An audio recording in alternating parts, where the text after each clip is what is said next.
Hi everybody, it's the Tattooed Trans Diva. I'm back with a new and updated FAQ video. The first question that I get the most, like the absolute most, what possessed you to do this? The answer is quite simple. I'm a drag queen. Since I started in drag a very long time ago, um, I have been raising money for good causes, and I have been putting my effort towards good causes. And now, in the middle of a pandemic, the best cause I could find was my community and their safety. So I did what I always do. I got some people together. I got them to donate some money. I bought some supplies, and I started to basically just try and make a difference wherever I could. And the best way for me to make a difference with my skill set is to sew masks. So that's basically what possessed me, is that I've been doing this for so long that it's just habit now. Now, let's get into another group of questions that I get a lot of, and that's the financial stuff. So first off, why aren't you charging for these? Do you take donations? What's the cost? Where's the money coming from? Well, the money is donated by members of the LGBTQ community and our allies. Why am I not charging for them? Well, that comes into what's called barrier-free access. So barrier-free access is when you remove as many barriers, or all the barriers, to access a service. And the biggest barrier that there usually is financial. So how do we remove the financial barrier from face masks that are already free? Well, we take away the requested donation or the offer of donation. And that means that if somebody can't donate, they don't feel pressure that other people might have donated and they are not. So that removes that, and it creates an equal playing field for everybody to get the same masks at the same cost. Nothing.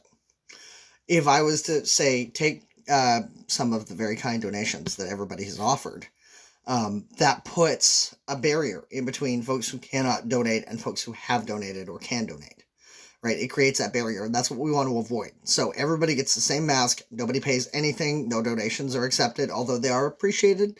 The offer is very appreciated, but so that's that. And obviously, what does it cost? Nothing. Now let's talk a little bit about materials and safety practices, because that's a really important part for me.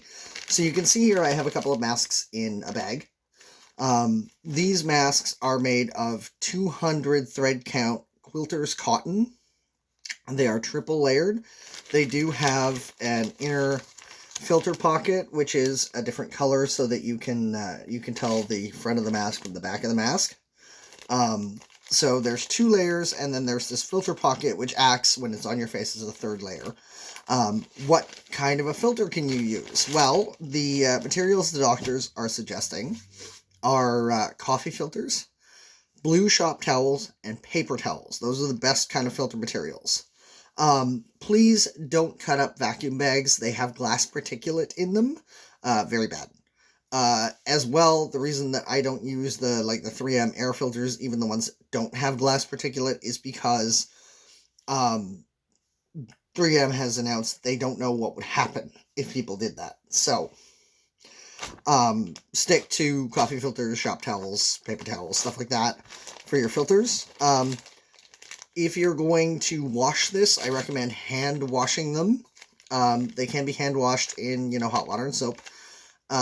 If you're going to use a machine, which I really wouldn't, but if you're going to, then please make sure that you put it in a garment bag on a delicate cycle. Don't just throw this in the machine and think it's going to be okay, because we want it to last a long time. So that's my materials. Now, safety. As you can see, I have them in a plastic bag. The reason I have them in a plastic bag is that these are sealed up after they're made. They are, cleaned and washed, but they're sealed up after all of that. And these bags, they're left to stew for about 3 days to a week. When they're handled to be placed into the bag with your name on them, I do it with clean hands and a mask on, so it is pretty much as close as I can get it, ready to wear. Obviously, if you choose to wash it first, that's, your safety practices are your choice. But I try to make sure that if there are folks for whom washing would be difficult, that it is as safe as possible. So, that is that. They are coming from a home with a cigarette smoker. Me. However, before I'm handling any materials after I've had a cigarette, I wash my hands. I do practice rigorous hand washing, etc., etc.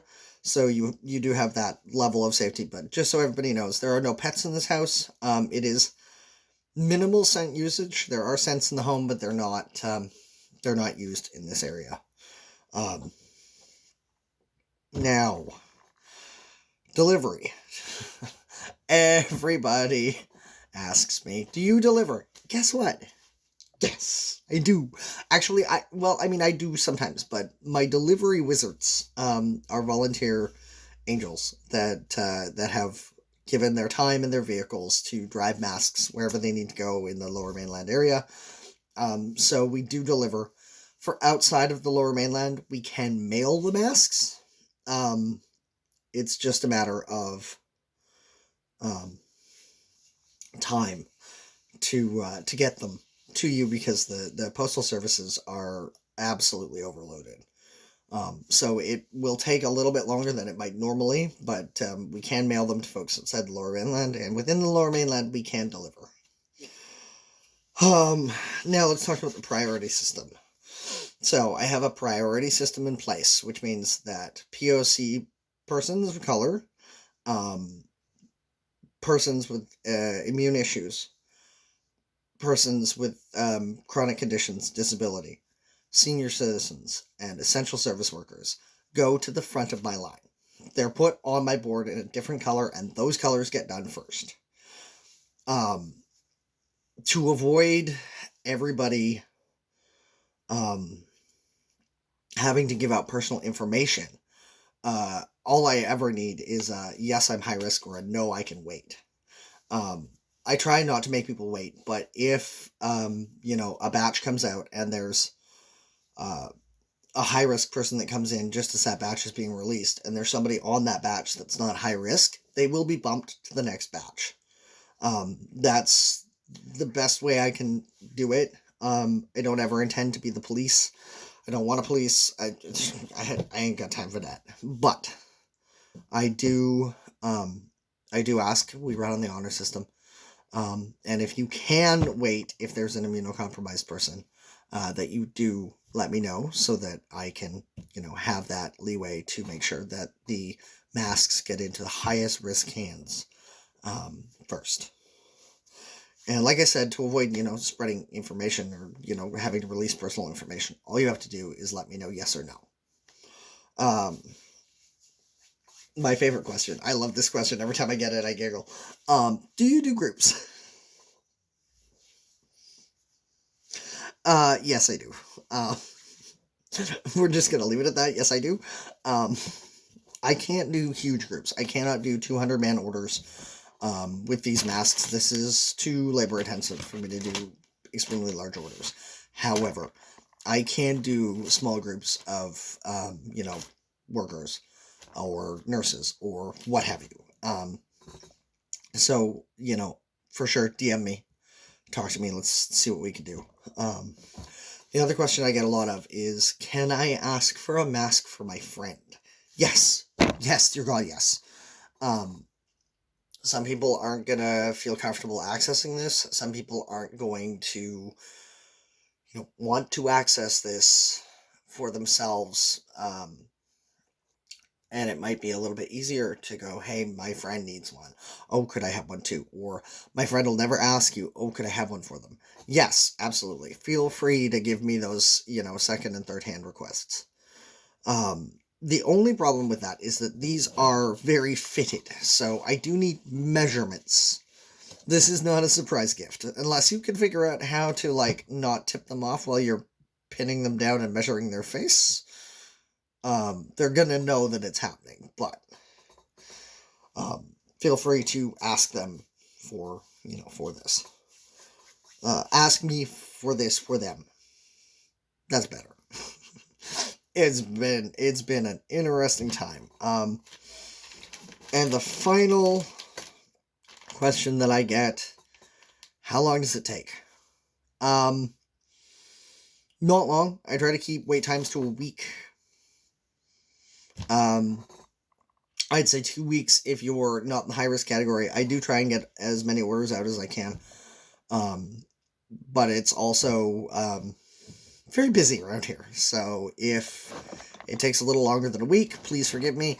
If you think that I've forgotten about you, dear God, email me or message me or something.